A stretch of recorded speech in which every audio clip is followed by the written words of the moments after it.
Hello à tous, j'espère que vous allez bien. Du coup, aujourd'hui, je vais vous présenter les logiciels utiles ainsi que les extensions nécessaires pour bien débuter dans le développement web.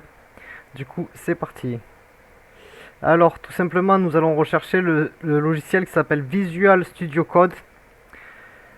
Il est gratuit, c'est un logiciel officiel Microsoft et il est juste génial pour coder. Pour même les personnes qui ont des PC pas super puissants, ça devrait le faire. Mais si vraiment vous avez une vieille machine, je vous conseille du coup de prendre plutôt Sublime Text qui est plus petit. Il est beaucoup moins gourmand. Hop, Sublime Text pour le télécharger, simplement vous tapez sublimetext.com, bim, download from Windows et vous aurez tout expliqué. Ok, c'est en anglais, vous avez juste une extension au pire à mettre sur Chrome pour pour tout passer en français, pour tout traduire. Du coup, revenons aux moutons. Visual Studio Code, hop, pour le télécharger, c'est tout simple, c'est ici, c'est gratuit, c'est génial, c'est vraiment un éditeur de code exceptionnel. Pour Windows, pour Linux, pour Debian, pour le RPM, pour Mac, vous pouvez directement télécharger la version 32 bits si vous êtes sur 32 bits ou la RM, mais généralement ce sera les versions 64 bits. Hop, du coup vous le téléchargez en cliquant sur la petite flèche, ici, hop, ça se télécharge. Une fois que c'est téléchargé, je vous invite à cliquer et à suivre l'installateur. Moi j'ai pas besoin de le faire, c'est déjà installé. Et une fois que c'est fait, je vous invite à revenir tout de suite, hop, et on va passer à la suite, l'installation des extensions. Il suffit juste que je retrouve, hop, ici évidemment sur Visual Studio Code. Alors dès qu'on arrive, c'est pas tout à fait comme ça. Hop, tout fermé. Alors vous n'aurez pas exactement cette page en ouvrant. Vous aurez d'abord un petit récapitulatif des dernières mises à jour du logiciel. Je vous invite à aller tout de suite sur les petits carrés. Ici, vous voyez, il y a 4 carrés, un qui est un peu décroché. Ce sont les extensions. Et ici, il y en a quelques-unes à télécharger pour vous faciliter la vie. Live Server qui va vous permettre, hop, Live Server, le tout premier ici, hop, ici là où c'est qui a marqué désinstaller, vous aurez installé, vous cliquez dessus, ça va l'installer automatiquement sur le logiciel. Il va peut-être vous demander de redémarrer le logiciel, alors vous pouvez le fermer, le relancer ou simplement installer les autres extensions, excusez-moi, un petit lapsus, les autres extensions et au final vous pourrez le redémarrer juste après. Juste une petite aparté, j'ai oublié de vous expliquer, mais Live Server va vous permettre au final d'émuler un serveur de développement. Je vous montre tout de suite comment ça fonctionne. Du coup, hop, Live Server, normalement vous l'avez déjà installé. Et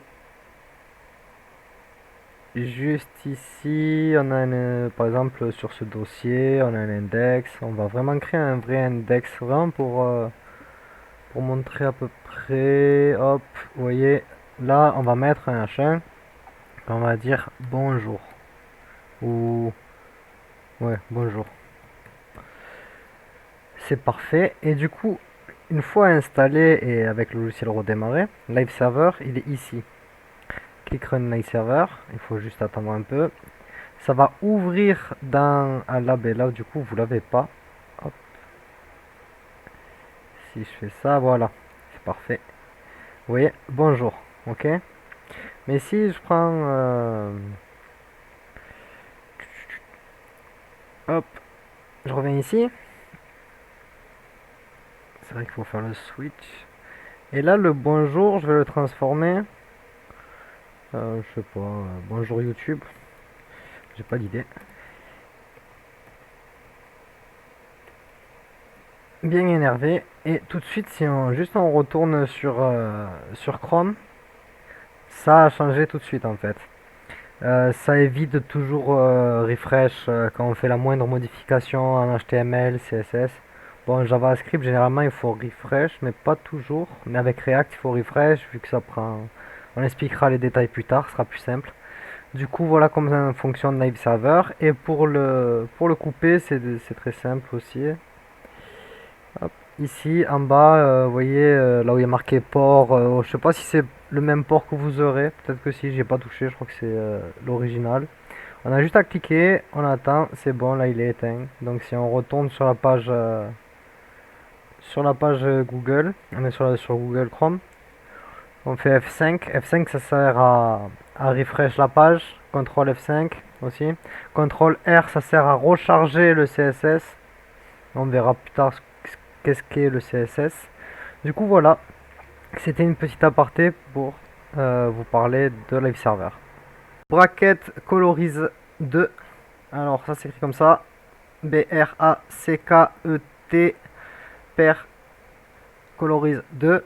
Hop, pareil, vous pouvez directement, comme ici, normalement vous aurez le petit installateur, installer, vous cliquez sur installer, c'est exactement pareil que de cliquer et d'aller installer ici. Hop, en suivant, auto rename tag, ça va pour être le HTML. Auto rename, normalement ça va me le trouver. Alors rename tag, faut le prendre après, c'est vous comme vous voulez, mais c'est beaucoup plus simple au final. Je peux vous montrer ça en rapide. Tac tac tac. On va aller là sur un index. Par exemple, j'ai une balise. Excusez. Ah, j'ai une balise P. Hop. Et si en fait au final je veux plus que ce soit une P, soit une H1, je la renomme. Elle se renomme aussi sur sa balise qui se ferme. Ça, vous inquiétez pas, vous comprendrez l'histoire des balises, tout ça. C'était juste pour vous montrer qu'au final, quand on le change ici, ça le change également en bas. Si on le passe en section, par exemple, hop, ça le change aussi en bas. Du coup, c'est vraiment une extension super utile et que je vous conseille de prendre. Vraiment, les extensions Visual Studio Code, elles sont pas du tout lourdes. Auto Close Tag également. C'est... Je l'avais pas fait là, mais par exemple, si je fais une balise P, hop, elle se fait entièrement comme ça. Ah, mais c'est pas exactement ça. Excusez-moi, c'est comme ça. Et elle se ferme directement. Vous l'aurez pas, il me semble que d'origine ça le fait pas. Du coup, c'est assez intéressant de l'avoir.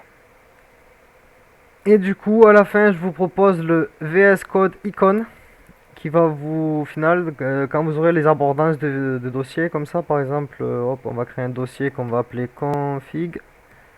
De suite, hop, vous voyez le petit dessin config. C'est pareil pour à peu près pour beaucoup de types. Par exemple, si on tape vidéo, hop, nous allons faire deux ou trois encore de sources par exemple. Ça va faire un petit dossier vert avec une balise qui s'auto-ferme.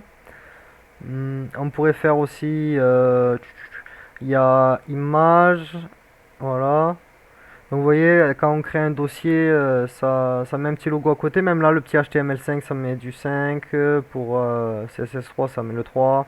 Si je crée un nouveau fichier, hop, nouveau fichier qu'on va...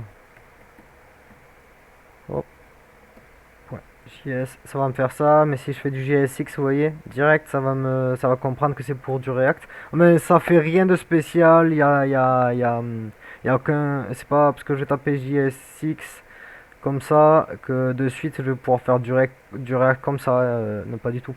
C'est juste pour se repérer visuellement en fait dans le type de fichier qu'on a, parce que vraiment quand on commence à avoir énormément de fichiers, c'est bien de pouvoir se repérer en quelques coups d'œil plutôt que de chercher plusieurs minutes. Parce qu'au bout d'un moment, ça va être quelques secondes, après quelques minutes, après un peu plus longtemps à chercher. Plus l'abondance va être grosse, plus ça va être long. Le Visual Studio Code icône. Alors, est-ce qu'il va me retrouver de suite? Tout à fait, il me trouve tout de suite le design Mac, mais je préfère vraiment celui-ci. Il y a tout expliqué, comment ça fonctionne, si on peut même modifier des icônes, on peut faire pas mal de choses. D'origine, moi je l'ai pas reconfiguré. Et au final, on va terminer cette vidéo avec les paramètres de Visual Studio Code. J'aurais dû commencer par là, mais bon, c'est pas, ça doit pas être un souci.